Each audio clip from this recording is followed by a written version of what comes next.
Hey there, welcome to day 42 of our Let's Grow annual challenge. Sharon Horne-Ellstrom here. And today we are talking about growing our relationships by using shared vision and goals and shared values, right? So how do we go about doing this, and what's our action item today? I like to cover our action item right off the bat in case you don't have time to listen to the whole video, because you can always go to guide 2 in the Let's Grow Annual Challenge private Facebook group and read a little write-up, or to guide 1 and watch the video when you do have time, if it's something you want a little more background on. So today, shared goals and visions. Our action item is to think about your relationships as you go about your day and ask yourself, do we have common ground? Do we have shared vision of what we want our relationship to be? And do we have shared goals? Have we set goals together? Are we working toward achieving that vision a little bit along the way by setting goals together? I would say the vast majority of people will answer a resounding no, because most people never do that. I had some shared goals with my ex-husband, but obviously not enough.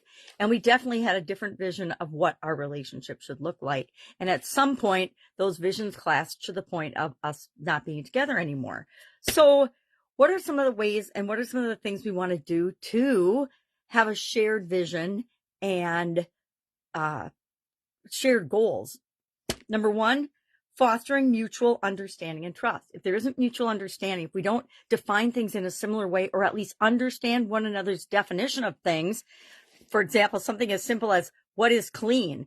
Clean is different to me and someone else. We define it differently. Maybe clean to you is absolutely sparkly, brand new in the box, and sanitized type clean. To me, it might just be, hey, it ran through the dishwasher, it's clean. And so it depends. We want to define things and make sure that we're understanding one another and how we define something as simple as clean or dirty, right? What goes in laundry? What constitutes dirty laundry? We can have different definitions of that. We want to cultivate emotional intimacy. Depending on the relationship will depend on how much you share, how vulnerable you are, and how emotionally intimate you are with another person. Remember, we have different types of relationships, and each of these different types of relationships will have a different take on shared vision and shared values. At work, we better have a shared vision, right? If we want to help that business grow and build and supersize and be successful, the whole organization needs to have a common vision. Where are we going? I think the same is true of our families, and very few families have a vision of where they're going or goals at all. And then our intimate relationships, those I think we should definitely have shared visions and shared values and shared goals. But again, that's just me. What works for you, what feels right for you. And then we need to be empowering and improving personally, and have personal growth in all of our relationships. Any relationship that isn't growing, just like anything else that isn't growing, is going to be stagnant and get old. And either the other person is going to outgrow it first, or we're going to outgrow it first, and we're not going to be in a relationship anymore. But that's not necessarily a bad thing. People come in and out of our life for a reason and a season. Very few people, if we think about our overall life, and I'm going to be 64 this year, so I've been around a long time and had a lot of people, hundreds of thousands of people come in and out of my life. They come in for the purpose that they're there for. Every one of us, I don't believe in coincidences. I think we meet and we experience things to teach us something or to show us something, either about ourselves or about the other person. But it's usually about ourselves and something we need to see or we haven't seen, or a lesson we need to learn. But they don't usually stay for the whole of our life, right? I think our kids stay for usually our whole life, for the vast majority of us.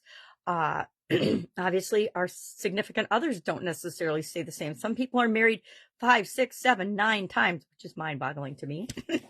But we want to have strategies also for cultivating shared goals and values and vision, right? We have to have a way of doing that, or it won't get done, right? At least that's in my experience. If I don't know what I'm going to do, why I want to do it, and how I'm going to do it by actually taking action and starting to do it, then I'm pretty sure it's not going to happen. It's not going to get done. It's never going to happen if we don't take some sort of action toward what it is that we want.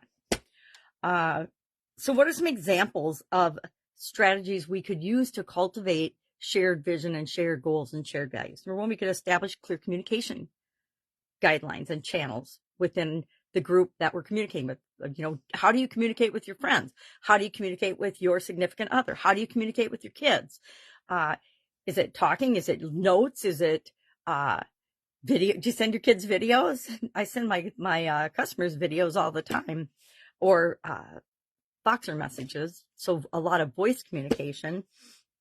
Can identify common values and objectives. Where do we already agree on the relationship and where we want it to go? Because that's the best way to start. Start where you agree and springboard off of that. I think it's always easier to start with a success, something that's already working, than to talk about the things that are challenging. However, the challenges will give us the most progress and will help us to improve our relationships the fastest if we address those. Set SMART goals together. We'll talk about SMART goals because that's one of the tools we talked about a lot last year. We talked about it every month last year. And I like SMART goals, but some people like SMART goals. If you don't know the difference, we can talk about that later. One is achievable and one is unrealistic or unachievable. It means it's a bigger stretch. And I'm a big believer in, I got to know that it's out there and someone else has done it. But for me, it seems impossible right now. Just because it seems impossible right now doesn't mean it won't happen. And then we want to celebrate milestones and achievements in our relationships, right? Do you celebrate your friends' happy things that happen in their life, or do you kind of secretly resent them?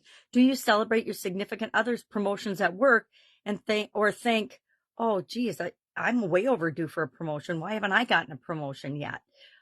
Or do you enjoy and really revel in people's successes and achievements? If you do, that helps the relationship grow. If you resent it or are jealous of it in any way, shape, or form, guess what?